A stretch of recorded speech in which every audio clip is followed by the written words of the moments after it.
Hello everyone, welcome to the channel. तो MST CET के previous year question series में thermodynamics का ये हमारा फोर्थ पार्ट है और आज हम देखने वाले हैं एंथैल्पी के ऊपर के क्वेश्चन। तो सबसे पहले जो enthalpy change and internal energy change के ऊपर के क्वेश्चन होते हैं वो हम देखेंगे एंड देन फिर कुछ क्वेश्चन हम लेंगे जैसे enthalpy of formation, enthalpy of combustion के जो क्वेश्चन होते हैं वो। तो एंथैल्पी से स्टार्ट करते हैं। पहले थोड़ा सा रिवाइज कर लेते हैं, थोड़े फॉर्मूलेस देख लेते हैं एंड देन फिर हम क्वेश्चन को स्टार्ट करते हैं। तो एंथैल्पी होता है, एंथैल्पी को हम डिनोट करते हैं H और H इज इक्वल्स टू होता है U plus PV। That is enthalpy is equals to internal energy plus energy equivalent to PV type of work. और अगर हम चेंज इन एंथैल्पी निकालें तो delta H is equals to होता है delta U plus P delta V। Delta H है यहाँ पे एंथैल्पी चेंज या फिर change in enthalpy, delta U change in internal energy, P है प्रेशर एंड डेल्टा V है चेंज इन वॉल्यूम। अगर गैसियस स्टेट में रिएक्शन है, for a gaseous reaction involving at least one gaseous component, अगर gaseous state में reaction है तो हम एंथैल्पी चेंज का ये फॉर्मूला यूज करते हैं जो कि होता है delta H is equals to delta U plus delta NGRT। ऊपर वाला जो फॉर्मूला था सेम ही है ये, सिर्फ यहाँ पे P डेल्टा V लिखा है, यहाँ पे हमने P डेल्टा V को डेल्टा NGRT में कन्वर्ट किया है। अभी डेल्टा NG ये क्या है, तो ये है चेंज इन मोल्स और ये हम निकालते हैं number of moles of gaseous product minus, इसको ऐसे लिखते हैं number of moles of gaseous product minus number of moles of gaseous reactant. मतलब प्रोडक्ट में जो गैसियस स्टेट में प्रेजेंट है उसके मोल्स माइनस हमें करना है जो रिएक्टेंट गैसियस स्टेट में प्रेजेंट है उसके मोल्स। ये हो जाएगा हमारा delta NG। R gas constant होता है एंड T रहेगा हमारा टेम्परेचर। देन वर्क डन अगर हमें केमिकल रिएक्शन में निकालना है, अभी नॉर्मल वर्क डन का फॉर्मूला हमारे पास है W इज इक्वल्स टू होता है माइनस P डेल्टा V। लेकिन अगर केमिकल रिएक्शन में मुझे वर्क डन निकालना है तो उसका फॉर्मूला होता है W is equals to minus delta NGRT। ठीक है, डेल्टा NG फिर से चेंज इन मोल्स है, कैसे निकालेंगे तो number of moles of gaseous product minus number of moles of gaseous reactant. बस ये तीन फॉर्मूले से हमारे आगे के क्वेश्चन हो जाएंगे। क्वेश्चन स्टार्ट करते हैं। फर्स्ट क्वेश्चन है, in which of the following reaction delta H is not equal to delta U। Delta H and delta U किस में इक्वल नहीं होंगे। तो सबसे पहले देखो डेल्टा H और डेल्टा U का रिलेशन क्या है हमारे पास। Delta H is equals to होता है डेल्टा U प्लस होता है, अभी P डेल्टा V भी है और डेल्टा NGRT भी है। क्योंकि यहाँ पे केमिकल रिएक्शंस दी है तो मैं डेल्टा NGRT वाला फॉर्मूला यूज करूंगी। तो delta H is equals to delta U plus delta NGRT, ये हमारा फॉर्मूला है। अभी इसने पूछा है कि delta H is not equal to delta U कहाँ पे होगा। तो पहले ये देखते हैं कि delta H and delta U same कहाँ पे होगा। तो अगर मुझे ये delta H that is change in enthalpy is equals to change in internal energy लाना है तो उसके लिए ये आगे की जो टर्म है वो जीरो होनी चाहिए, है ना। वो जीरो कैसे होंगी, R की वैल्यू तो फिक्स्ड है, टेम्परेचर भी तो फिक्स्ड ही रहेगा, है ना। तो डेल्टा NG अगर जीरो होता है तब जाके हमारा डेल्टा H और डेल्टा U क्या आ जाएगा, सेम। मतलब ये कंडीशन कब होगी, जहां पे delta NG that is change in number of moles जो है वो क्या आ जाएंगे, जीरो। तो ये जहां पे जीरो है वहां पे delta H and delta U क्या होगा, इक्वल। अभी हमें पूछा है कि कहाँ पे इक्वल नहीं है, तो कहाँ पे इक्वल नहीं होगा, जहां पे डेल्टा NG की value not equal to zero रहेगी वहां पे डेल्टा H और डेल्टा U भी सेम नहीं रहेगा। तो मुझे यही देखना है ये चारों ऑप्शन में कि कहाँ पे डेल्टा NG की वैल्यू जीरो नहीं है।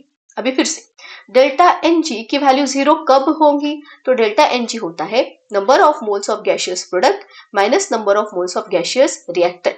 अभी इसकी वैल्यू जीरो आने के लिए ये दोनों वैल्यू क्या चाहिए, सेम, तभी इसका आंसर क्या आ जाएगा, जीरो। इसका मतलब जहां पे number of moles of gaseous product is equals to number of moles of gaseous reactant होगा उस केस में डेल्टा NG की वैल्यू क्या आ जाएंगी हमारी, जीरो। और उसी केस में delta H and delta U क्या होगा, सेम होगा।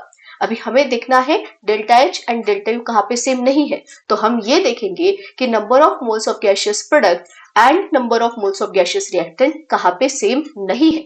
जहां पे ये सेम नहीं रहेंगे वहां पे delta H and delta U की वैल्यू भी सेम नहीं रहेगी। ठीक है, समझ में आया। अभी हम क्वेश्चन स्टार्ट करते हैं। सबसे पहले देखो फर्स्ट जो ऑप्शन दिया है उसमें फर्स्ट ऑप्शन में है, पहले गैसियस मोल्स लिख लो। यहाँ पे गैसियस स्टेट में SO3 NO और सारे ही गैसियस स्टेट में प्रेजेंट है। ठीक है, तो नंबर ऑफ मोल्स यहाँ पे 1 एंड 1 तो number of moles of gaseous product कितने हो गए 2। रिएक्टेंट के देखो यहाँ पे भी 1 है और यहाँ पे भी 1 है, तो number of moles of gaseous reactant भी कितने हो गए 2। दोनों के नंबर ऑफ मोल्स सेम है तो डेल्टा एन जी कितना आ जाएगा 0, और डेल्टा एन जी 0 तो delta H is equal to क्या आ जाएगा डेल्टा यू। हमें नॉट इक्वल चाहिए तो ये आंसर नहीं है। देख सेकेंड वाला देखो, यहाँ पे number of moles of gaseous product इधर कितने हैं 2, 2 मोल्स है तो एन पी हो जाएगा 2। रिएक्टेंट कितने हैं तो रिएक्टेंट का एक यहाँ पे और एक यहाँ पे, तो number of moles of gaseous reactant भी कितने हैं 2। यहाँ पे भी सेम कंडीशन हो जाएंगे ऑप्शन ए जैसी, तो ये भी हमारा आंसर नहीं है। थर्ड ऑप्शन देखो, number of moles of gaseous product कितने हैं 2 एंड रिएक्टेंट के यहाँ पे एक और यहाँ पे फिर से कितने हो गए 2, तो यहाँ पे भी number of moles of gaseous product and reactant क्या है सेम है। अभी बचा क्या ऑप्शन डी, तो वही रहेगा हमारा आंसर। देखो तो यहाँ पे गैसियस स्टेट में फिर से सारे गैसियस स्टेट में प्रेजेंट है। Number of moles of gaseous product कितना है तो number of moles of gaseous product है 2। Number of moles of gaseous reactant यहाँ पे 2 और यहाँ पे कितना है 1, इसका मतलब number of moles of gaseous reactant कितने हो गए 3। तो number of moles of gaseous product and reactant same नहीं है, तो इसके केस में जो डेल्टा एन जी की वैल्यू रहेंगी वो नॉट इक्वल टू 0 रहेंगी, और ये अगर 0 नहीं है तो डेल्टा एच भी not equal to delta U रहेगा। तो ऑप्शन डी रहेगा हमारा correct answer. The next question, what is difference between delta H and delta U for reaction given below at 298 Kelvin। अभी दिया है कि delta H and delta U का difference क्या रहेगा। देखो सॉल्व करते हैं इसको। सबसे पहले दिया क्या क्या है वो देख लो। अच्छा कुछ नहीं दिया है, सिर्फ रिएक्शन दिया, तो हमें ना delta H and delta U का रिलेशन पता है। क्या होता है वो, delta H is equals to होता है delta U minus delta H is equals to delta U plus delta N G R T, ये हमारा रिलेशन है। हमें पूछा है difference between delta H and delta U, तो delta H and delta U का डिफरेंस क्या आ जाएगा, delta H is equals to एक मिनट, डेल्टा एच ये डेल्टा यू को इधर लेके आ जाओ तो ये माइनस डेल्टा यू आएगा, तो delta H minus delta U is equals to आ जाएगा delta N G R T. ठीक है, तो delta H minus delta U का डिफरेंस यही निकालना है हमें, तो फॉर्मूला क्या आ गया delta N G R T. अभी डेल्टा एन जी क्या होता है यहाँ पे लिखती हूँ मैं, डेल्टा एन जी होता है number of moles of gaseous product minus number of moles of gaseous reactant. तो देखो गैसियस स्टेट में कौन कौन है प्रोडक्ट में, ये CO2 है सिर्फ, उसके मोल्स कितने हैं 12, तो प्रोडक्ट के मोल्स 12 आ जाएंगे।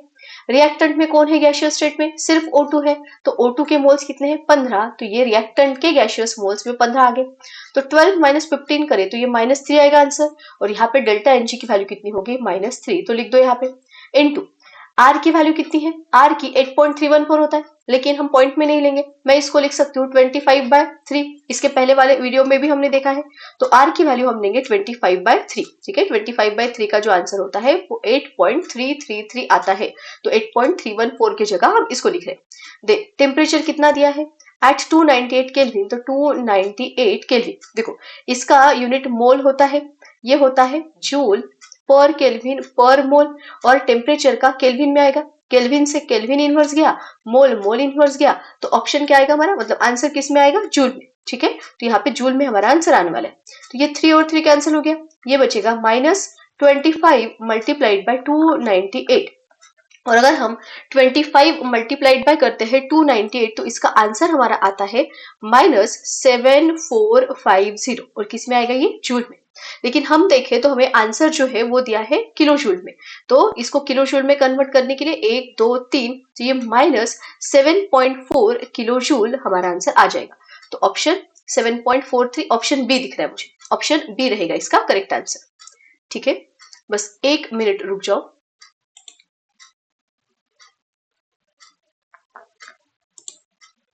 हाँ बस हो गया। हाँ ये हमारा था। नेक्स्ट क्वेश्चन, हाँ what is value of delta H minus delta U for the following reaction. फिर से delta H minus delta U की वैल्यू निकालनी है, तो हमारे पास फिर से फॉर्मूला है delta H is equals to delta U plus delta N G R T. ठीक है, रिएक्शन दी है तो फिर से हमने delta N G R T वाला फॉर्मूला लिया। हमें delta H minus delta U निकालना है, तो delta H minus delta U is equals to delta N G R T आ गया, और अभी RT के फॉर्म में ही दिया है हमें, तो बस डेल्टा NG की वैल्यू चाहिए, वो कितने आएंगे, delta NG is equals to number of moles of gaseous product minus number of moles of gaseous reactant. तो प्रोडक्ट में गैसियस स्टेट में C2H6 है, एक ही मोल है इसका, तो 1, माइनस रिएक्टेंट में गैसियस स्टेट में H2 है और कितने इसके मोल 3, तो 1 माइनस 3 कितना आ जाएगा, -2। तो यहाँ पे डेल्टा NG की वैल्यू -2, RT जैसे कि वैसा, तो delta H minus delta U की वैल्यू आई है हमारी -2 RT, तो ऑप्शन डी रहेगा इसका correct answer. Then next question, which among the following is true for the reactions involving only solid और लिक्विड। अभी अगर सॉलिड एंड लिक्विड स्टेट में ही हमारे रिएक्टेंट है तो उसके लिए क्या ट्रू होगा, तो देखो यहाँ पे delta H and delta U का ना रिलेशन दिया है। अभी हमें पता है delta H is equals to होता है delta U plus P delta V, सही है। यहाँ पे अभी delta H is equals to delta U plus P delta V अगर है, यहाँ पे सॉलिड एंड लिक्विड के लिए पूछा है, हमें पता है सॉलिड एंड लिक्विड में जो चेंज इन वॉल्यूम होता है वो नेग्लिजिबल होता है, या फिर हम बोलेंगे कि उसका वॉल्यूम चेंज नहीं होता, तो वॉल्यूम चेंज नहीं होता तो डेल्टा भी क्या आएगा, 0। तो इधर ये टर्म अगर 0 होगी तो हमारा सिर्फ बचता है delta H is equals to क्या, डेल्टा U। तो गैसियस सॉलिड स्टेट और लिक्विड स्टेट में अगर रिएक्टेंट प्रेजेंट है तो उस केस में change in enthalpy is equals to होता है चेंज इन इंटरनल एनर्जी, तो ऑप्शन डी रहेगा इसका correct answer. Then next question, for the combustion of 1 mole acetic acid, work done at 298 Kelvin is। देखो for the combustion of 1 mole of acetic acid लिखा है, मतलब 1 mole acetic acid का combustion हो रहा है, उसके लिए वर्क डन निकालना है।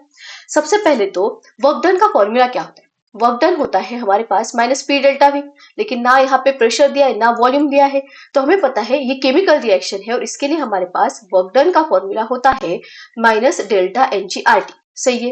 अभी देखो टेम्परेचर दिया है, R की वैल्यू हमें पता होती है, क्या नहीं है हमारे पास, तो हमारे पास डेल्टा Ng की वैल्यू नहीं है, वो कैसे निकालेंगे, वो निकालेंगे हम केमिकल रिएक्शन से। तो सबसे पहले हमें कंबशन ऑफ एसिटिक एसिड का इक्वेशन लिखना होगा, तो सबसे पहले हम लिखते हैं एसिटिक एसिड के कंबशन का इक्वेशन। कितना एसिटिक एसिड बोला है, 1 मोल एसिटिक एसिड। तो देखो एसिटिक एसिड का जो फॉर्मूला होता है वो होता है CH3COOH, ये एसिटिक एसिड हो गया। कंबशन कर रहे हैं मतलब इसको ऑक्सीजन के साथ जलाना है, तो O2 के साथ रिएक्शन करेंगे और यहाँ पे क्या बनता है, यहाँ पे बनेगा CO2 और बनेगा H2O, सही है। अभी रिएक्शन को बैलेंस करो, यहाँ पे मुझे 2 कार्बन दिख रहे हैं तो यहाँ पे भी ट्वाइस 2 कार्बन लिख दिया हमने। हाइड्रोजन देख लो कितने हैं, 3 और 4, तो यहाँ पे 4 हाइड्रोजन के लिए मुझे ट्वाइस लिखना पड़ेगा। अभी ऑक्सीजन को बैलेंस करेंगे हम, राइट हैंड साइड में 2 ऑक्सीजन और ये 4, कितने हो गए, 4 और 2 6 ऑक्सीजन हो गए। 2 यहाँ पे है तो मुझे 4 और चाहिए, तो यहाँ पे आ जाएगा, नहीं 4 नहीं, इधर 2 लिखना पड़ेगा ना, हाँ यहाँ पे लिखेंगे हम 2, ठीक है। तो ये इक्वेशन बनेगा हमारा acetic acid twice O2 gives twice CO2 plus twice H2O। अभी इसकी स्टेट हमें पता होनी चाहिए, स्टेट क्या रहेंगी, एसिटिक एसिड जो है वो लिक्विड स्टेट में होता है, तो ये लिक्विड, ऑक्सीजन गैसियस स्टेट में आएगा, CO2 भी गैसियस स्टेट में और H2O ये रहेगा हमारा लिक्विड स्टेट में। तो ये हमने निकाल दिया इक्वेशन कंबशन का। अभी हमें वर्क डन निकालना है, तो वर्क डन का फॉर्मूला होता है -डेल्टा NgRT, ठीक है। अभी डेल्टा Ng कैसे निकालेंगे, तो ये होता है number of moles of gaseous product minus number of moles of gaseous reactant. अभी number of moles of gaseous product side में कौन है गैसियस स्टेट में, CO2, कितने मोल्स है इसके, 2, माइनस रिएक्टेंट साइड में गैसियस स्टेट में कौन है, O2, कितने मोल्स है इसके, 2, तो 2 - 2 कितना हो गया, 0। तो बस डेल्टा Ng की वैल्यू 0 है तो वर्क डन भी क्या हो जाएगा, 0। तो वर्क डन जो है वो आ गया हमारा 0, ऑप्शन ए रहेगा इसका करेक्ट आंसर, ठीक है। नेक्स्ट क्वेश्चन,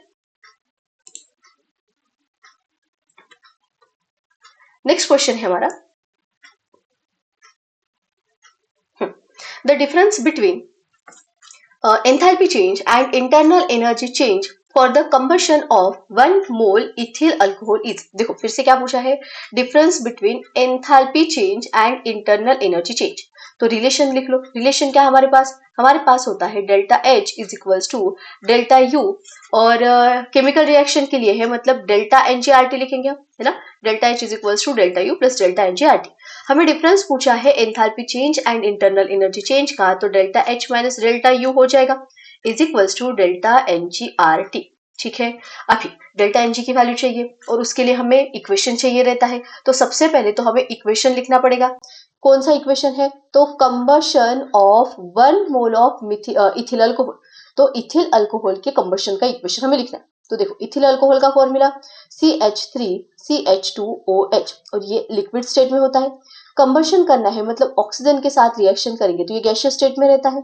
और क्या बनेगा? इससे बनता है CO2 जो कि गैसियस स्टेट में रहेगा और H2O जो कि रहता है किसमें? लिक्विड स्टेट में। ठीक है, इक्वेशन लिख दिया हमने। अभी इसको इक्वेशन को बैलेंस करना है। कैसे बैलेंस करेंगे? देखो कार्बन कितने दिख रहे हैं मुझे लेफ्ट हैंड साइड में? 2। तो 2 कार्बन है यहाँ पे, तो इधर भी 2 कार्बन लिखने पड़ेंगे। हाइड्रोजन बैलेंस कर लो, 3 4 5 6। तो 6 हाइड्रोजन के लिए यहाँ पे मुझे थ्राइस लिखना पड़ेगा। अभी ऑक्सीजन बचे, तो ऑक्सीजन कितने हैं? राइट हैंड साइड में देखो तो यहाँ पे 3 4 5 6 7 है ना, 7 ऑक्सीजन हो गए। 7 में से एक ऑक्सीजन यहाँ पे है तो यहाँ पे 3 लिखना पड़ेगा मुझे। ठीक है, तो यहाँ पे आ जाएगा थ्राइस O2। ठीक, ये होगी हमारी रिएक्शन बैलेंस। अभी डेल्टा एन जी मुझे निकालना है। तो delta N G is equals to number of moles of gaseous product minus number of moles of gaseous reactant. देखो प्रोडक्ट साइड में कौन है गैसियस स्टेट में? CO2। कितने हैं मोल्स उसके? 2। रिएक्टेंट साइड में कौन है गैसियस स्टेट में? O2। उसके मोल्स है 3। तो 2 - 3 - 1 आया। ठीक है, अभी डेल्टा एन जी की वैल्यू, डेल्टा एन जी की वैल्यू है -1 मोल इंटू आर हम लेते हैं 25/3, ये आता है जूल पर केल्विन पर मोल इंटू टेम्परेचर कितना दिया है? Combustion of 1 mole of ethyl alcohol is, temperature नहीं दिया है यहाँ पे, कुछ गलत किया क्या मैंने? हाँ हाँ, अरे क्यों टेम्परेचर लिख रही हूँ मैं। यहाँ पे हमें ऑप्शन अगर देखेंगे तो हमें आरटी के फॉर्म में लिखना है ना। तो डेल्टा एन जी की वैल्यू कितनी है? -1 और ये आरटी जैसे के वैसे रहेगा। ठीक है, तो ऑप्शन बी -RT हमारा आंसर। ठीक है, टेम्परेचर ढूंढ रही थी मैं, चाहिए ही नहीं क्योंकि ऑप्शन हमें आरटी के फॉर्म में दिए। ठीक है, ऑप्शन बी रहेगा आंसर।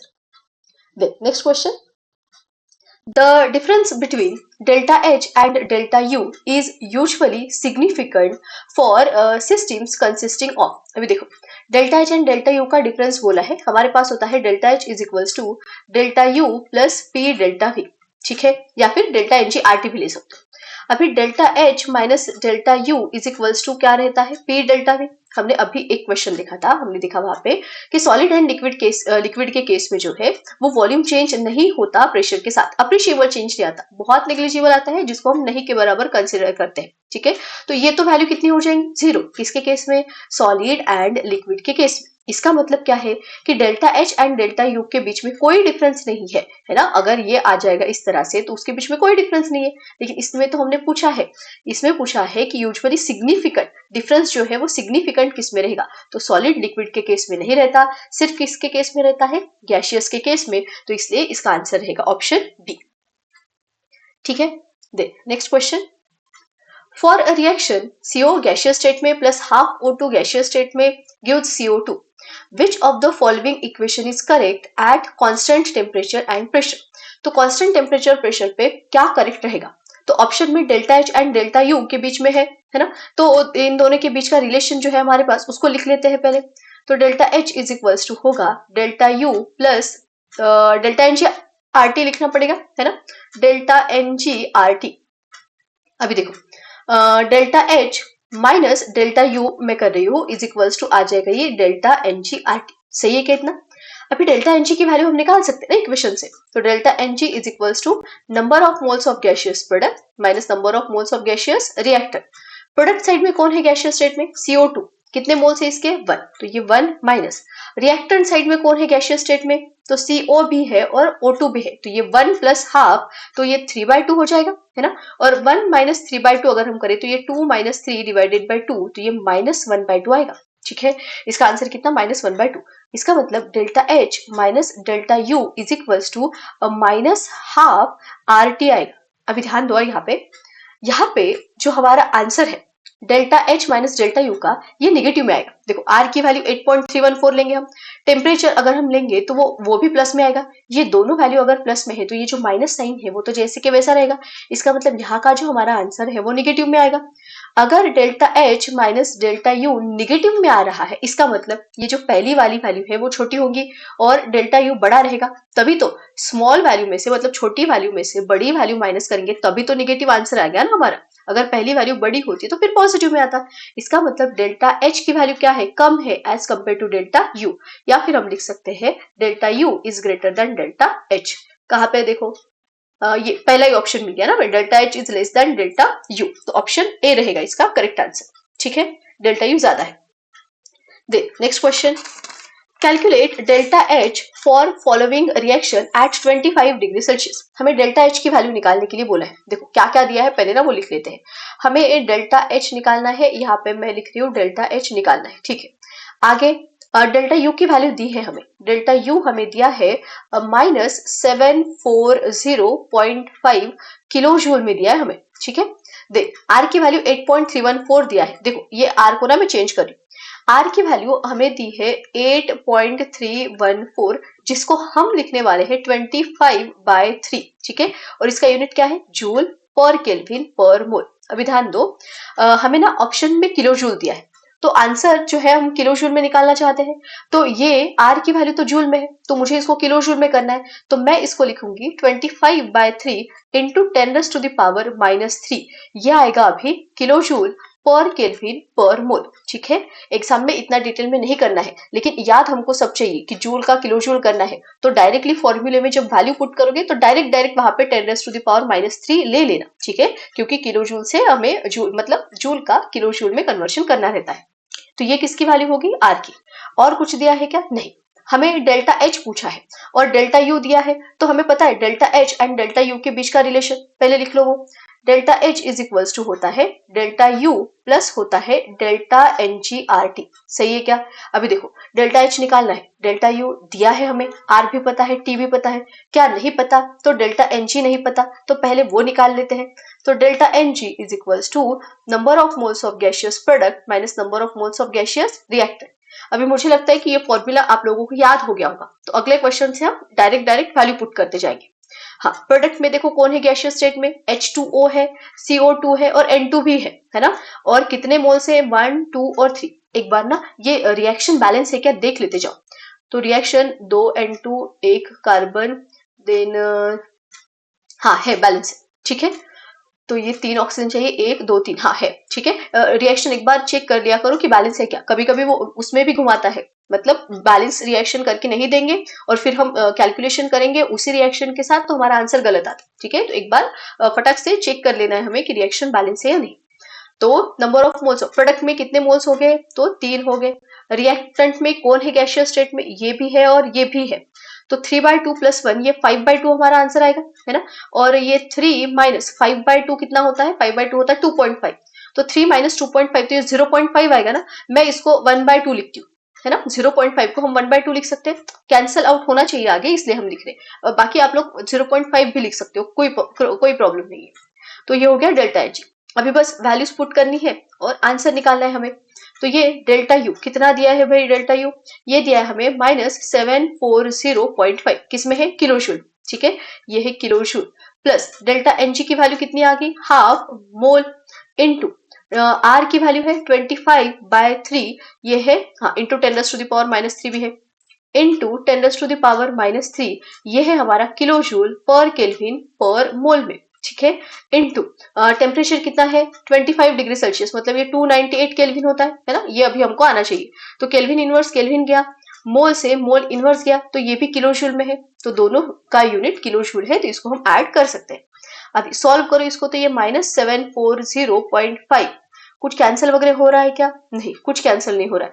तो ये -740.5, देन प्लस यहाँ पे 290, ये 2 से देखो 298 कैंसिल होता है, तो ये 1 हे बे कबे बेचोक 8 आणि बेनो 18, ये 149 आएगा। ठीक है, बाकी कुछ कैंसिल नहीं होता, तो ये प्लस रहने दो। ये आएगा हमारा 25 इंटू 25/3 भी है, इंटू 290 ना 149, 25/3 इंटू 149 इंटू 10⁻³ इतना ही है ना। तो ये -740.5 प्लस, इसको अगर हम सॉल्व करेंगे 25 मल्टीप्लाइड बाय 149 डिवाइडेड बाय 3, तो इसका आंसर ना सॉल्व कर लेना, इसका आंसर आता है 1.241, ये किलो जूल में आएगा। और इन दोनों को अगर हम ऐड करते तो इसका आंसर हमारा आएगा माइनस, कुछ गलत किया क्या हमने, हाँ नहीं किया, ठीक है। तो ये -740.1 प्लस हम करेंगे 1.24, तो इसका आंसर आता है -739.26, ठीक है। ये आएगा किसमें, किलो जूल में। देखो 739 हाँ 739 तो नहीं है, लेकिन 741 है, तो ऑप्शन सी रहेगा हमारा आंसर, ठीक है। अभी डिफरेंस क्यों आया है, वो 8.314 ना लेके हमने 25/3 लिया है, ठीक है, लेकिन चल जाएगा। 740 के पास वाला एक ही ऑप्शन है हमारे पास, तो ऑप्शन सी रहेगा इसका आंसर, ठीक है। Next question, for the reaction N2 plus thrice H2 gives twice NH3, which of the following is correct? फिर से delta H and delta U का रिलेशन बोला है, तो delta H is equals to delta U plus delta N G R T, सही है। Delta N G क्या रहेगा, number of moles of gaseous product minus reactant. Product में कौन है गैसियस स्टेट में, 2 मोल्स है अमोनिया के, माइनस रिएक्टेंट में इसका 1 मोल और इसके 3 मोल, कितने हो गए 4, तो 2 माइनस 4 कितना आ जाएगा -2, तो इधर आ जाएगा delta U minus 2RT, delta N G R T ना, तो डेल्टा यू माइनस 2RT किधर गया, delta U minus 2RT, option C है इसका answer.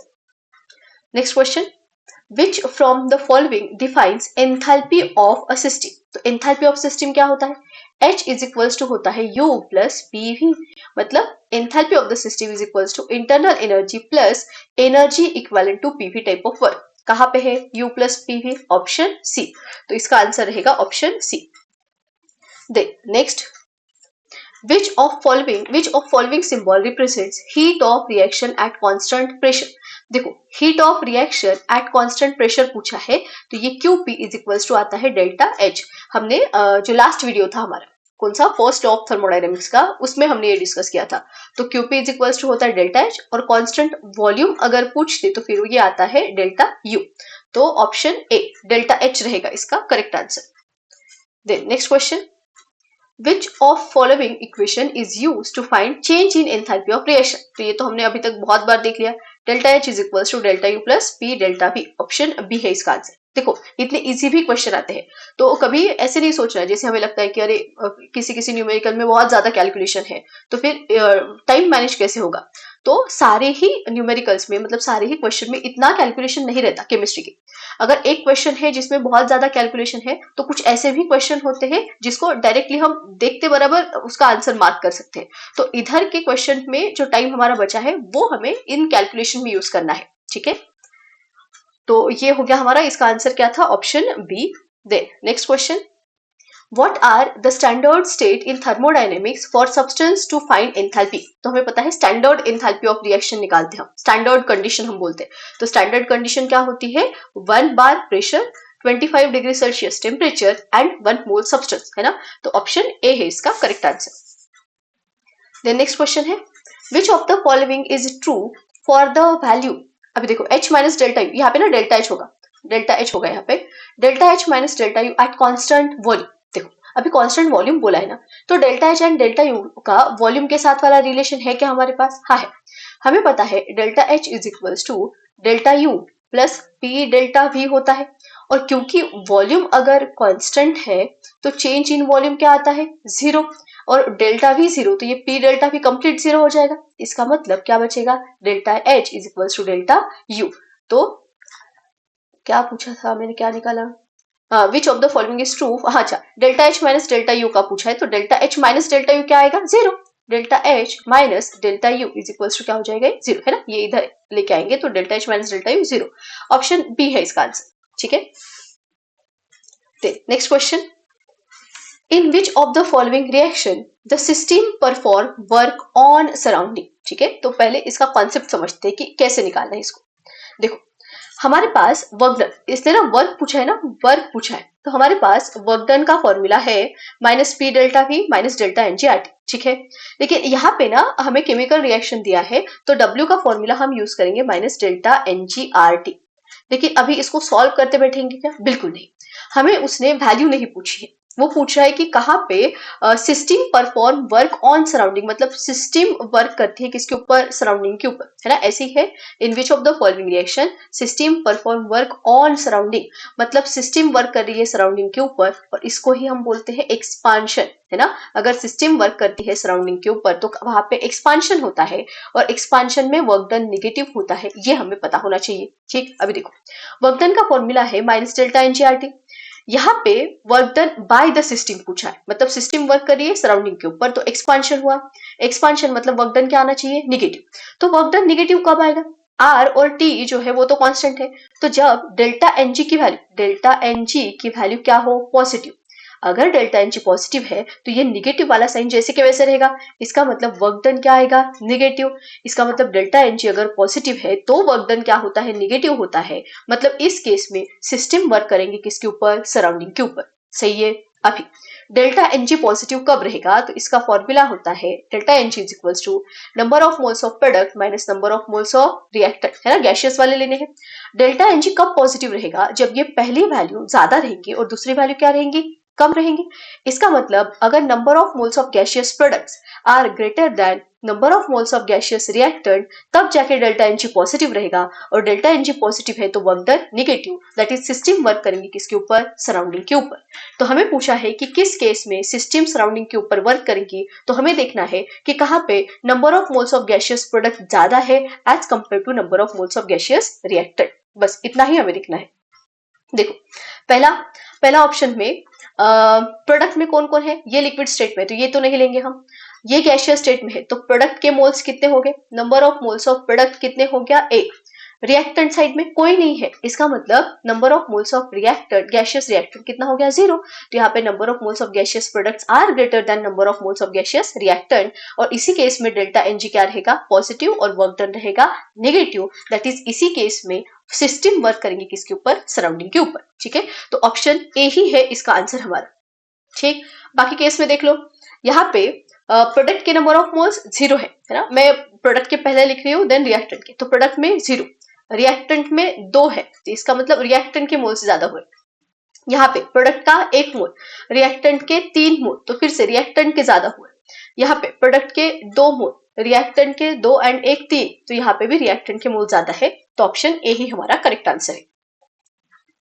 Then next, calculate the work done in following reaction at 27 degree Celsius. तो chemical reaction दिए है, work done पूछा है, इसका मतलब वर्क डन का minus delta N G R T वाला फॉर्मूला लगेगा।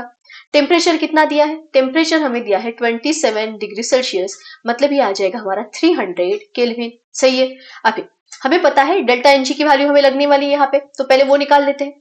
Delta N G is equals to number of moles of gaseous product कितने हैं, तो गैशियस स्टेट में 4 मोल्स है प्रोडक्ट में, minus number of moles of gaseous reactant, देखो दोनों रिएक्टेंट गैशियस स्टेट में है, तो इसके 4 मोल और इसके 2 मोल कितने हो गए, 6।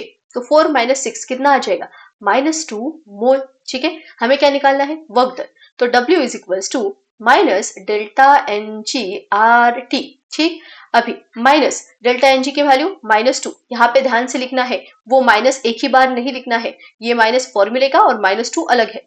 आर की वैल्यू हम लिखेंगे 25/3, और टेम्परेचर कितना दिया है 300, तो ये 3 और ये 100 में जाएगा, है ना, और ये माइनस माइनस प्लस हो जाएगा, तो ये आएगा हमारा 25 दूने 50, 50 मल्टीप्लाइड बाय 100, तो ये हमारा आ जाएगा 5000। ठीक है, 5000 जूल हमारा आंसर आएगा, और 5000 के आसपास वाला ऑप्शन ए है। ठीक है, वो 25/3 जो हम ले रहे हैं उसकी वजह से वो थोड़ा सा हमारा आंसर अलग आ रहा है, लेकिन 5000 के पास वाला एक ही ऑप्शन है वहां पे, और कैलकुलेशन बच रहा है ना हमारा, इसलिए तो ऑप्शन ए है इसका करेक्ट आंसर।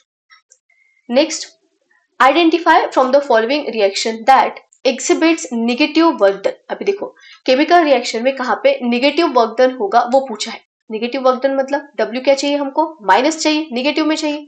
अभी वर्क डन का फॉर्मूला होता है minus delta N G R T. Work done negative कब रहेगा, यही पूछा है ना, एग्जिबिट निगेटिव वर्क डन। हाँ, तो वर्क डन निगेटिव कब रहेगा, जब डेल्टा एन जी क्या रहेगा, पॉजिटिव। और डेल्टा एन जी कब पॉजिटिव रहेगा, जब प्रोडक्ट के जो मोल्स है वो ज्यादा रहेंगे एज कंपेयर टू रिएक्टेंट के मोल्स। तो वही हमें यहाँ पे देखने हैं। देखो प्रोडक्ट के मोल्स कितने हैं, प्रोडक्ट में O2 है सिर्फ, तो 1 हो गया प्रोडक्ट का मोल। यहाँ पे प्रोडक्ट के लिखेंगे, यहाँ पे रिएक्टेंट के। हाँ, एंड देन रिएक्टेंट के मोल्स कितने हैं, रिएक्टेंट में तो कोई है ही नहीं, तो 0। तो नंबर ऑफ प्रोडक्ट के मोल्स जो है वो ज्यादा है एज कंपेयर टू रिएक्टेंट, तो यही रहेगा, ऑप्शन ए ही रहेगा हमारा करेक्ट आंसर। ठीक है, बाकी भी देख लो तो एक बार, प्रोडक्ट के यहाँ पे 2 है, रिएक्टेंट के भी 2 है, तो ये तो सेम हो गया, नहीं चाहिए हमें। देन इधर प्रोडक्ट के 0 है, रिएक्टेंट के 2 है, तो रिएक्टेंट के ज्यादा हुए। देन यहाँ पे प्रोडक्ट के 2 मोल्स है, रिएक्टेंट के 4 है, तो फिर से रिएक्टेंट के ज्यादा हुए, है ना, तो option A he correct answer. Next question, which from following reactions perform highest positive work. अभी ध्यान दो, यहाँ पे हाईएस्ट पॉजिटिव वर्क उसने बोला है, तो W का फॉर्मूला माइनस डेल्टा NgRT, सही है। अभी वर्क डन पॉजिटिव कब रहेगा? वर्क डन तब पॉजिटिव रहेगा जब डेल्टा Ng की वैल्यू क्या रहेंगी? निगेटिव। क्यों भाई? ये ऑलरेडी निगेटिव साइन है, अगर डेल्टा Ng भी निगेटिव है तो निगेटिव निगेटिव क्या हो जाएगा? पॉजिटिव। इसका मतलब अगर डेल्टा Ng की वैल्यू निगेटिव है तो वर्क डन क्या रहेगा? पॉजिटिव। अभी डेल्टा Ng की वैल्यू निगेटिव कब रहेंगी? इसका फॉर्मूला होता है number of moles of gaseous product minus number of moles of gaseous reactant. तो ये निगेटिव कब आएगा? जब रिएक्टेंट के मोल ज्यादा रहेंगे एज कंपेयर टू प्रोडक्ट के मोल। इसका मतलब अगर number of moles of reactants are greater than number of moles of product तो हमारी डेल्टा Ng की वैल्यू क्या आएगी? डेल्टा Ng की value negative and work done क्या रहेगा? पॉजिटिव। अभी ध्यान दो, अगर W इज इक्वल्स टू हमारा माइनस डेल्टा NgRT हर यहाँ पे है, तो R और T क्या रहेगा? कांस्टेंट रहेगा। तो जितनी ज्यादा डेल्टा Ng की वैल्यू रहेंगी उतना ही ज्यादा वर्क डन हमारा रहेगा, है ना? समझ रहे हो मैंने क्या बोला? डेल्टा Ng की वैल्यू निगेटिव, तो निगेटिव निगेटिव क्या हो जाएगा? पॉजिटिव। RT सब में कांस्टेंट है, तो जितनी डेल्टा Ng की वैल्यू ज्यादा उतना ही ज्यादा वर्क डन हमारा रहेगा। तो हम यहाँ पे सिर्फ डेल्टा Ng की वैल्यू निकालेंगे, जहां पे डेल्टा Ng की वैल्यू ज्यादा वहां पे पॉजिटिव वर्क डन ज्यादा रहेगा। ठीक है, देखो सबसे पहला यहाँ पे डेल्टा Ng क्या रहेगा? Delta Ng is equals to gaseous product कौन कौन है? 1 and 2, then minus gaseous reactant 2 है, तो 2 - 2 ये तो 0 हो गया, यहाँ पे तो कुछ नहीं आएगा। देन दूसरा delta Ng is equals to number of moles of gaseous product, तो 2 है, number of moles of gaseous reactant तो 3 और 4 हो गए, तो 2 - 4 ये आ जाएगा -2। देन यहाँ पे delta Ng is equals to gaseous product 2 and reactant के कितने आ जाएंगे?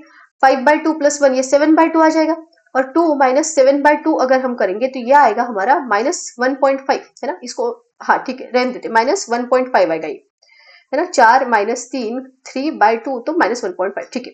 और यहाँ पे delta Ng is equals to gaseous product तो 4 माइनस गैसियस रिएक्टेंट तो 2 और 7 ये 8 हो गए, और 4 - 8 कितना आता है ना? 7 सॉरी 9 7 + 2 9 आएगा ना?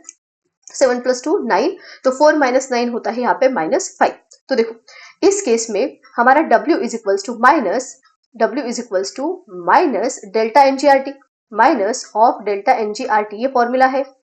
यहाँ पे माइनस और डेल्टा Ng की वैल्यू भी -5 और RT, तो यहाँ पे हमारा 5 RT आंसर आएगा, सही है।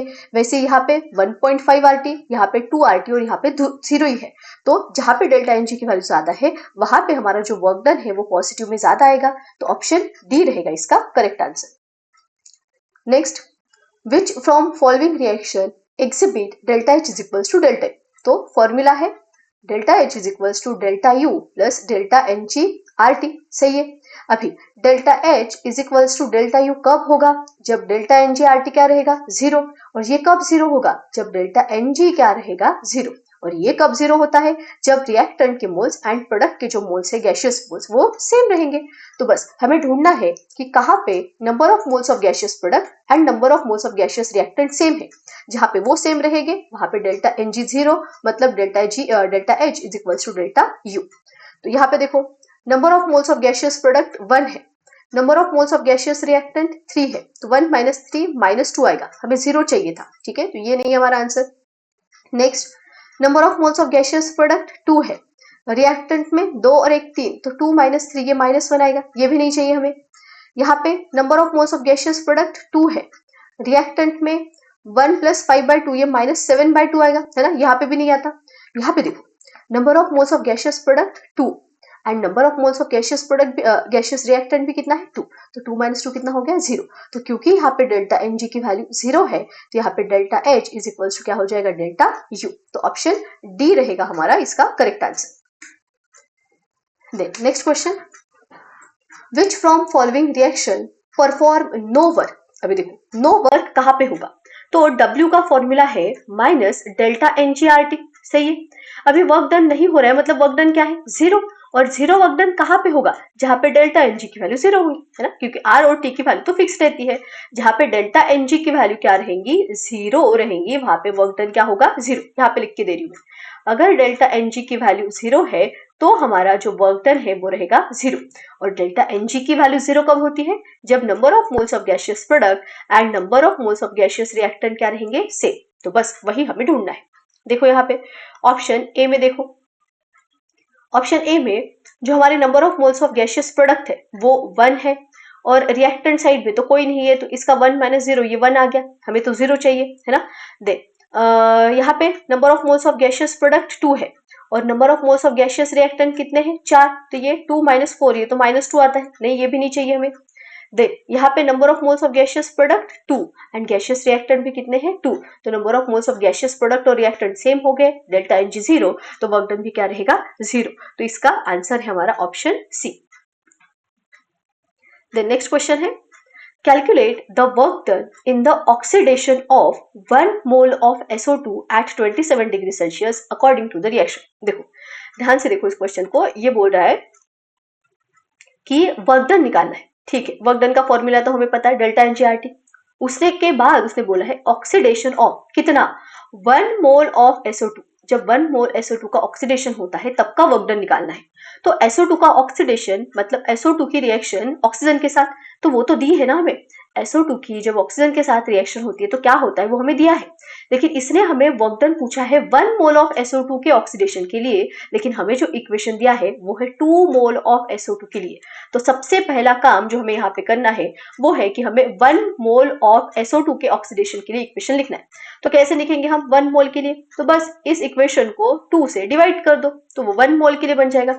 तो इसको 2 से डिवाइड करेंगे, यहाँ पे भी 1/2 आ जाएगा, और यहाँ पे भी 2 से डिवाइड करेंगे, तो ये बचेगा हमारा SO2 जो कि है गैसियस स्टेट में, प्लस यहाँ पे आ जाएगा हाफ O2, ये भी है गैसियस स्टेट में, और इधर बनेगा हमारा SO3, ये भी क्या है हमारा गैसियस स्टेट में है। ठीक है, हमें क्या निकालना है, हमें निकालना है वर्क डन। तो वर्क डन का फॉर्मूला है हमारे पास W is equals to minus delta N G R T. सही है, अभी देखो डेल्टा एन जी निकालना है हमको, तो डेल्टा एन जी यहाँ पे लिखती हूँ मैं, delta N G is equals to number of moles of gaseous product कितने हैं 1, minus number of moles of gaseous reactant, तो यहाँ का 1 और यहाँ का हाफ, तो ये 3/2 हो जाएगा। तो 1 माइनस 3/2 कितना आएगा, 3/2 मतलब 1.5 होता है, तो ये 0.5 आएगा, है ना। तो 0.5 लिखो या फिर 1/2 लिखो, चल जाएगा। एक काम करते 1/2 लिखो, क्या मैं इसको 1/2 लिख देते हैं, इसको कैंसिल हो जाएगा तो देख लेते।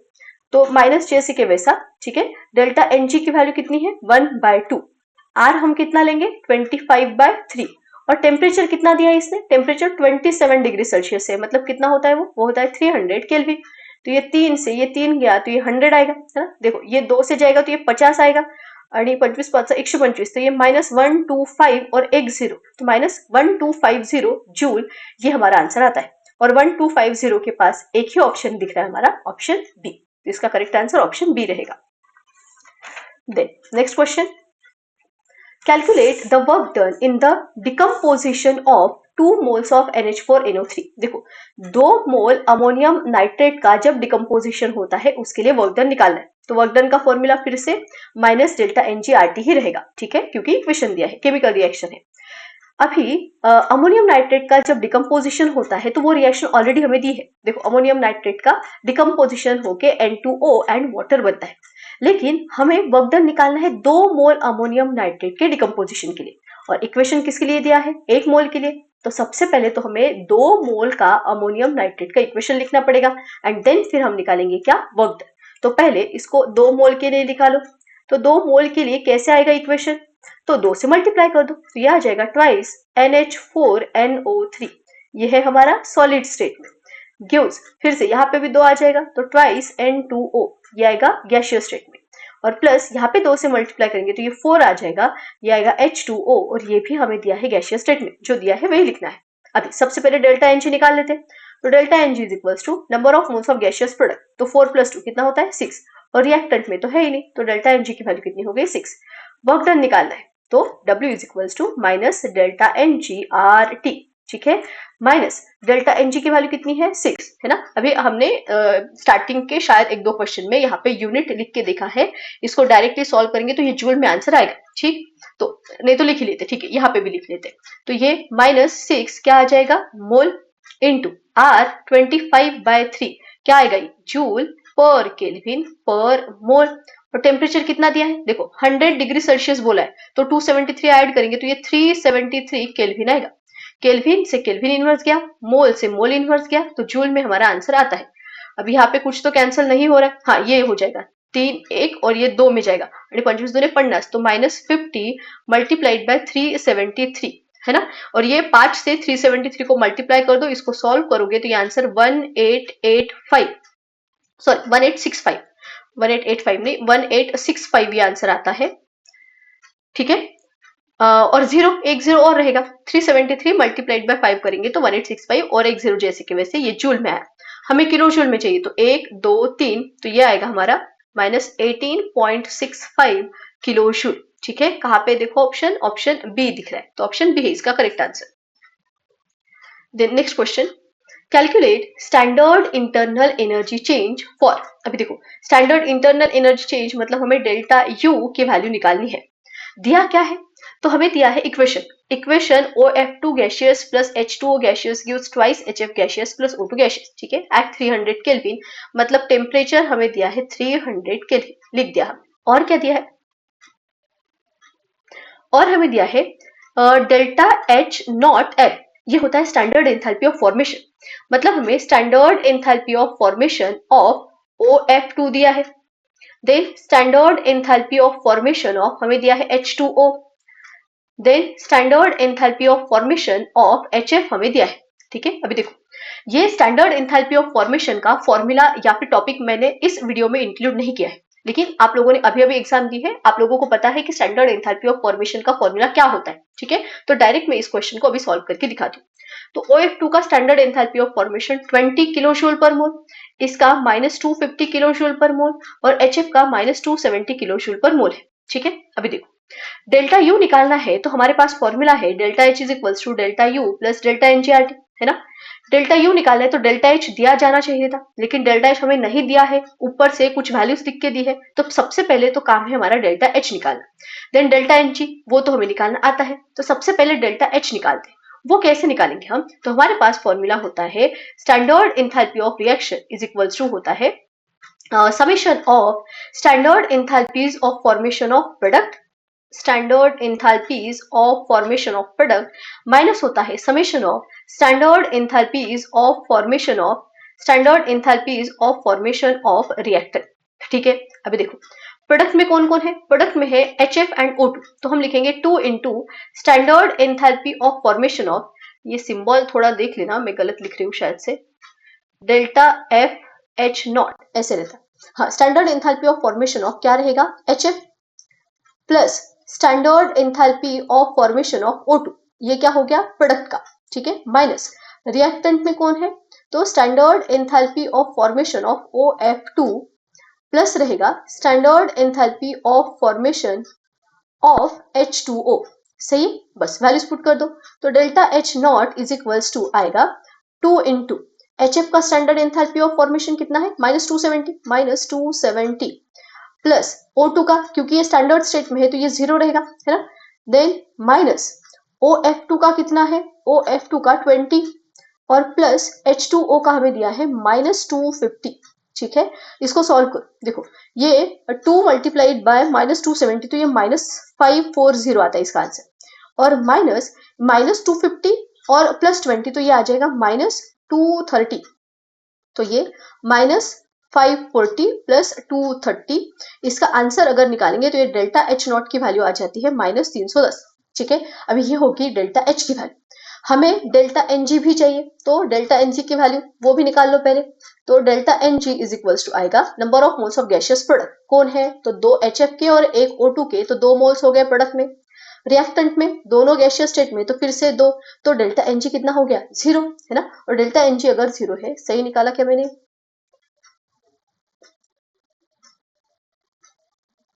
एक मिनट, नहीं ना, हाँ हाँ, HF के 2 मोल्स ना, HF के 2 मोल और O2 का एक 3 ना, 3 आएगा यहाँ पे, है ना। तो 3 - 2 कितना हो जाएगा 1, ठीक है। तो डेल्टा Ng की वैल्यू कितनी आ गई 1। अभी देखो मैं इसको आगे वाली पेज पे सॉल्व कर रही हूँ। हमारे पास फॉर्मूला है delta H is equals to delta U plus delta NgRT, सही है। हमें निकालना है डेल्टा U, तो delta U is equals to आ जाएगा delta H minus delta NgRT, ठीक है। डेल्टा H की वैल्यू हमारी आई है -310। ये आया है किसमें, देखो यूनिट क्या है इसका, देखो ये सारी जो वैल्यूज है वो किलो जूल में है, तो ये भी हमारा किलो जूल में ही आया है, ठीक है। तो इसको मैं लिख रही हूँ डायरेक्टली किलो जूल में। माइनस डेल्टा NgRT 1 आया है हमारा, डेल्टा Ng की वैल्यू 1 आई है। R होता है 25/3, लेकिन हमें पता है ये 25/3 जूल में है। किलो जूल में करना है तो इसको -3 से मल्टीप्लाई कर दिया मैंने, ठीक है। आप लोगों को भी ऐसे ही डायरेक्ट करना है, इसलिए आगे के क्वेश्चन में, मतलब इसके पहले वाले क्वेश्चन में मैंने इसको सॉल्व करके दिखाया था कि कैसे जूल किलो जूल आता है वैसे, ठीक है। आर की वैल्यू हो गई। टेम्परेचर कितना दिया है, देखो टेम्परेचर हमें दिया है 300 केल्विन, तो यहाँ पे आ जाएगा 300, ठीक है। अभी ये 3 और ये 100 में जाएगा, ये -310 माइनस, देखो ये 25, ये आ जाएगा हमारा 2500 इंटू है 10⁻⁴ कितना -3, तो ये 1 2 3 2.5 आएगा, -310 माइनस 2.5 आएगा, और इसको अगर मैं सॉल्व करूँ तो ये -312.5 बनेगा, ठीक है। ये आएगा किसमें हमारा किलो जूल। देखो तो ऑप्शन कहाँ पे है, हाँ ऑप्शन ए जो है ये इसका करेक्ट आंसर है, ठीक है। तो यहाँ पे थोड़ा वेरिएशन था, डेल्टा H की वैल्यू डायरेक्टली ना देखे, वो एंथैल्पी ऑफ फॉर्मेशन का कॉन्सेप्ट यहाँ पे लगा दिया था, ठीक है। तो ये हो गया हमारा इसका आंसर। हाँ, तो यहाँ तक के जो क्वेश्चन थे वो enthalpy change and internal energy change के रिलेशन के बीच के थे। अभी 2 और फॉर्मूले हमारे पास, इसके ऊपर भी क्वेश्चन आए हुए हैं। फॉर्मूला इजी है और डायरेक्ट क्वेश्चन है इसी फॉर्मूले के ऊपर, तो ये फॉर्मूले के ऊपर के क्वेश्चन भी देख लेते हैं। तो पहला है हमारा एंथैल्पी ऑफ सब्लिमेशन का फॉर्मूला। अभी एंथैल्पी ऑफ सब्लिमेशन होता है enthalpy of fusion plus enthalpy of vaporisation. दूसरा है एंथैल्पी ऑफ सॉल्यूशन का फॉर्मूला। तो enthalpy of solution is equals to होता है lattice enthalpy plus enthalpy of hydration. देखो तो पहला क्वेश्चन है which of the following equation is correct for heat of sublimation. तो अभी हमने देखा डायरेक्ट फॉर्मूला बेस्ड क्वेश्चन आया है। Enthalpy of sublimation is equals to होता है enthalpy of fusion plus enthalpy of vaporisation. Option A है इसका answer. Then next, enthalpy of fusion and enthalpy of vaporisation for water respectively are. देखो क्या दिया है, एंथैल्पी ऑफ फ्यूजन मतलब enthalpy of fusion FUS कितना है 6.01 kilo joule per mole, and enthalpy of vaporisation मतलब डेल्टा VAPH ये दिया है हमें 45.07 किलो जूल पर मोल, दोनों किलो जूल पर मोल में है। What is enthalpy of sublimation, तो डायरेक्ट फॉर्मूला है ना हमारे पास, enthalpy of sublimation is equals to होता है एंथैल्पी ऑफ फ्यूजन जो दिया है 6.01 प्लस एंथैल्पी ऑफ वेपराइजेशन जो दिया है हमें 45.07, और दोनों को अगर हम ऐड करें तो इसका आंसर आता है 51.08, ये आएगा किलो जूल पर मोल में, ठीक है। डायरेक्ट फॉर्मूला बेस्ड क्वेश्चन था, ऑप्शन बी है इसका correct answer. Next question, for NaCl enthalpy of solution is, ठीक है। NaCl के लिए एंथैल्पी ऑफ सोल्यूशन हमें दिया है delta SOLN, enthalpy of solution 4 kilo joule per mole, and lattice enthalpy is मतलब delta LH lattice enthalpy 790 kilo joule per mole. What is hydration enthalpy मतलब enthalpy of hydration निकालना। तो हमारे पास formula है enthalpy of solution is equals to lattice enthalpy plus होता है enthalpy of hydration. अभी हमें एंथैल्पी ऑफ हाइड्रेशन निकालना है, तो enthalpy of hydration is equals to enthalpy of solution minus आएगा लैटिस एंथैल्पी, सही है। अभी एंथैल्पी ऑफ सोल्यूशन कितना दिया है हमें 4 kilo joule per mole minus lattice enthalpy 790, तो 4 - 790 ये आ जाएगा -786 किलो जूल पर मोल, ठीक है। -786 ऑप्शन सी है इसका आंसर। नेक्स्ट क्वेश्चन है which from following equation is an example of sublimation process। अभी sublimation का एग्जाम्पल पूछा है, देखो कितना इजी क्वेश्चन है। सब्लिमेशन में क्या होता है, तो सब्सटेंस डायरेक्ट सॉलिड स्टेट से गैसियस स्टेट में जाएगा, ठीक है। तो देखो कहाँ पे सॉलिड से गैसियस में गया, पहले इसमें तो नहीं है, दूसरे में लिक्विड से सॉलिड है, ये नहीं है, गैसियस लास्ट ऑप्शन है। लास्ट ऑप्शन में H2O सॉलिड डायरेक्टली कन्वर्ट हो रहा है किसमें, H2O गैसियस में, और यही हमारा सब्लिमेशन का एग्जाम्पल है। तो ऑप्शन डी है आंसर इसका। Next, the heat of vaporisation of water is, enthalpy of vaporisation of water दिया है 40.4 kilo joule per mole. What is enthalpy change? अच्छा, ये अलग क्वेश्चन, मुझे लगा वो फॉर्मूले के ऊपर का है, ठीक है। हाँ, इसको देखो, heat of vaporisation of water is, अभी देखो हमारे पास ना हीट ऑफ वेपराइजेशन या फिर एंथैल्पी ऑफ वेपराइजेशन है ना, ऐसे होता है। तो कहीं पे भी एंथैल्पी ऑफ समथिंग अगर लिखा है, जैसे enthalpy of vaporisation, enthalpy of formation, enthalpy of sublimation, enthalpy of combustion, ये सारी जो वैल्यूज दी होती है वो होती है 1 मोल के लिए, ठीक है, इतना हमें पता होना चाहिए। तो ये हमें बोल रहा है यहाँ पे क्वेश्चन में कि heat of vaporisation of water is, इसका मतलब enthalpy of vaporisation of water दिया है, इसका मतलब जब 1 मोल वाटर का वेपराइजेशन होता है तब जो एनर्जी रिक्वायर्ड थी उसकी वैल्यू हमें दी है, ठीक है। Heat of vaporisation of water दिया है, इसका मतलब 1 मोल वाटर के वेपराइजेशन के लिए लगने वाली एनर्जी हमें दी है। तो पहले ना इक्वेशन लिख देते हैं। हीट ऑफ वेपराइजेशन, तो वाटर जाएगा हमारा लिक्विड स्टेट से गैसियस स्टेट में, सही है, इसको ही हम वेपराइजेशन बोलते हैं। अभी ये इक्वेशन में हमने 1 मोल के लिए इक्वेशन लिखा है, तो 1 मोल वाटर का जब वेपराइजेशन हो रहा है तब कितनी एनर्जी लगती है, तो यहाँ पे हमें दिया है 40.4 किलो जूल पर मोल, इतनी एनर्जी लगती है, ये हमें यहाँ पे दिया था, ठीक है। इसका मतलब ये जो हमने रिएक्शन लिखी है ना, इसके लिए इतनी एनर्जी लगती है। पूछा क्या है, what is enthalpy change for evaporation of 100 gram of water, मतलब जब 100 ग्राम वाटर का इवेपोरेशन होगा सेम टेम्परेचर पे तो कितनी एनर्जी लगेगी। अभी देखो ये जो इक्वेशन है ना, सिर्फ इसको समझना हमें आना चाहिए, इसको अगर हम समझ गए तो ये जो क्वेश्चन है वो बहुत इजी। इसने हमें बोला था कि जब 1 मोल वाटर का इवेपोरेशन या फिर वेपराइजेशन होगा तो कितनी एनर्जी लगेगी, 40.4 किलो जूल इतनी एनर्जी लगेगी, ये हमें दिया है। अब ये 1 मोल वाटर मतलब कितना ग्राम वाटर, तो ये होता है 18 ग्राम वाटर, है ना, ये तो हमको आना चाहिए। क्यों मैंने ग्राम में लिया, क्योंकि हमें क्वेश्चन में ग्राम में ही पूछा है, उसने 100 ग्राम दिया है ना, इसलिए मैंने मोल को ग्राम में कन्वर्ट कर दिया। तो 1 मोल वाटर मतलब ही 18 ग्राम वाटर, इसका मतलब 1 मोल वाटर के वेपराइजेशन के लिए 40.4 किलो जूल एनर्जी लगती है। दैट इज 18 ग्राम वाटर का वेपराइजेशन जब होता है तब 40.4 किलो जूल इतनी एनर्जी लगती है। तो ये हमें दिया है। पूछा क्या है, 100 ग्राम वाटर के इवेपोरेशन के लिए कितनी एनर्जी लगेगी, तो डायरेक्ट लिखो 18 ग्राम के लिए इतनी लगती है, तो 100 ग्राम के वाटर के इवेपोरेशन के लिए कितनी एनर्जी लगेगी, x ले लिया मैंने, तो 18 के लिए इतना, तो 100 के लिए कितना, तो x is equals to 40.4 multiplied by 100 divided by आता है 80। और इसको अगर हम सॉल्व करें, इसको अगर सॉल्व करोगे तो इसका आंसर तुम्हें मिल जाएगा 224.4, और ये आएगा हमारा किसमें, किलो जूल में। बस इतना ही क्वेश्चन था। कहां पे ऑप्शन, ऑप्शन सी है इसका correct answer. Next question, heat of combustion of carbon is, देखो फिर से हीट ऑफ कंबशन मतलब एंथैल्पी ऑफ कंबशन दिया है, और किस लिए होती है वैल्यू, 1 मोल के लिए। एंथैल्पी ऑफ कंबशन दिया है, इसका मतलब जब 1 मोल कार्बन दिया ना, यहाँ पे heat of combustion of carbon बोला है, इसका मतलब जब 1 मोल कार्बन का कंबशन होगा तो कितना एंथैल्पी चेंज, कितनी एनर्जी वहां पे रिलीज होगी, वो हमें दी है, ठीक है। तो पहले जो दिया है ना उसके लिए इक्वेशन बना देते हैं।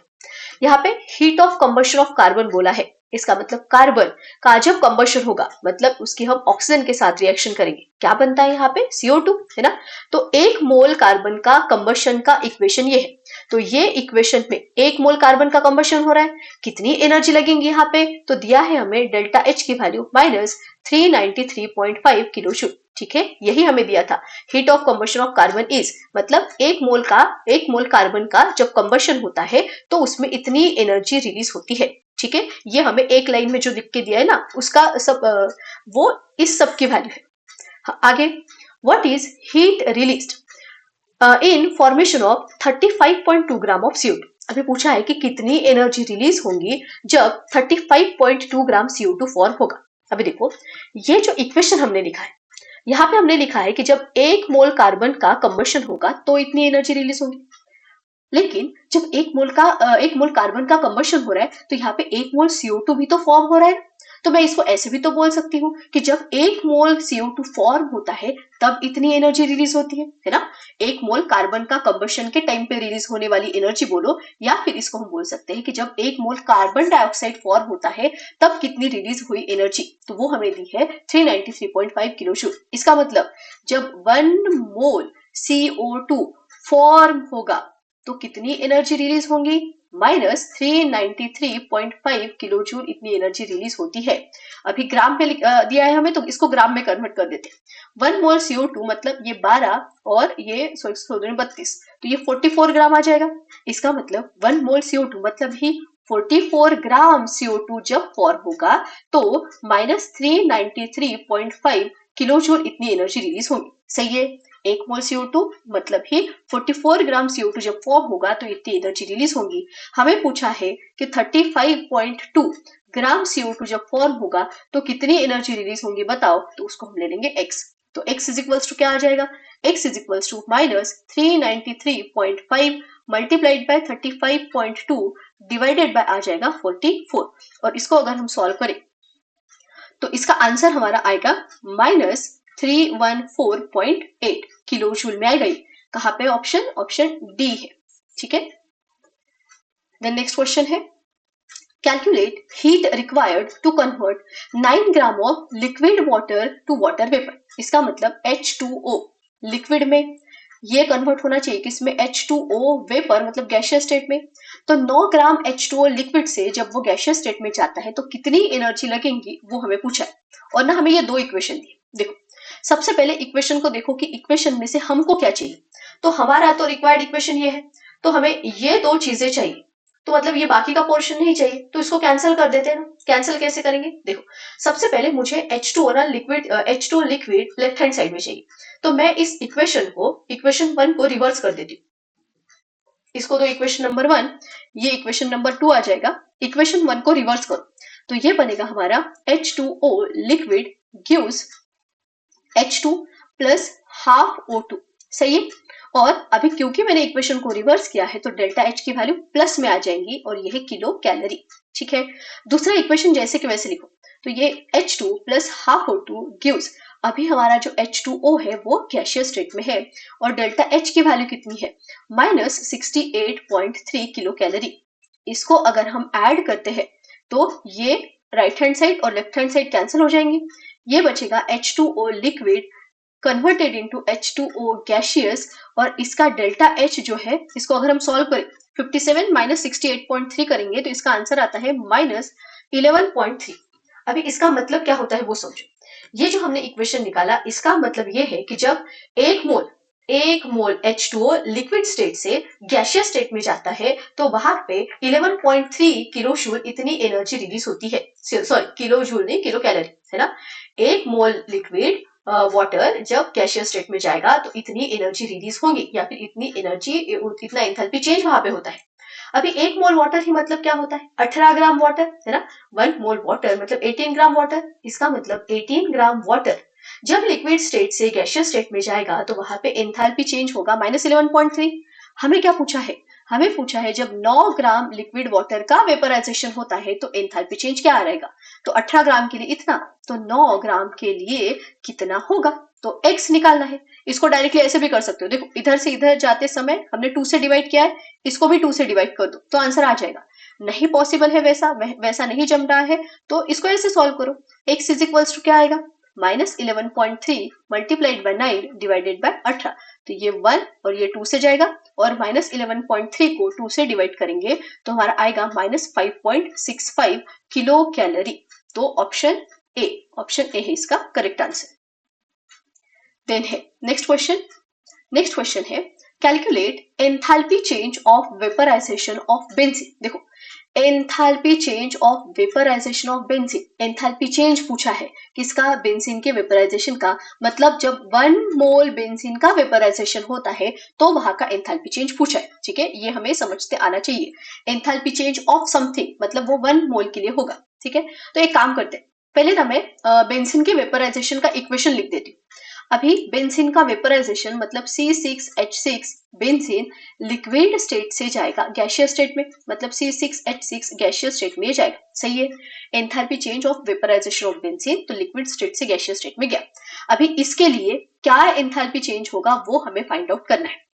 दिया क्या है, दिया है if 13 gram of benzene vaporized by supplying 5.1 kilo joule of heat. इसका मतलब जब 13 ग्राम बेंजीन का वेपराइजेशन होता है तो 5.1 किलो जूल इतनी एनर्जी लगती है। अभी ध्यान दो, 13 ग्राम बेंजीन का जब वेपराइजेशन होगा तो उसने दिया है कि 5.1 किलो जूल इतनी एनर्जी लगती है।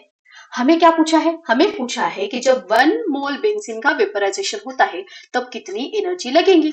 अभी 1 मोल मतलब कितना ग्राम बेंजीन होगा, तो C6H6, तो ये 12 multiplied by 6 plus 6 multiplied by 1, 12 72 आणि 6 78, तो ये 78 आएगा।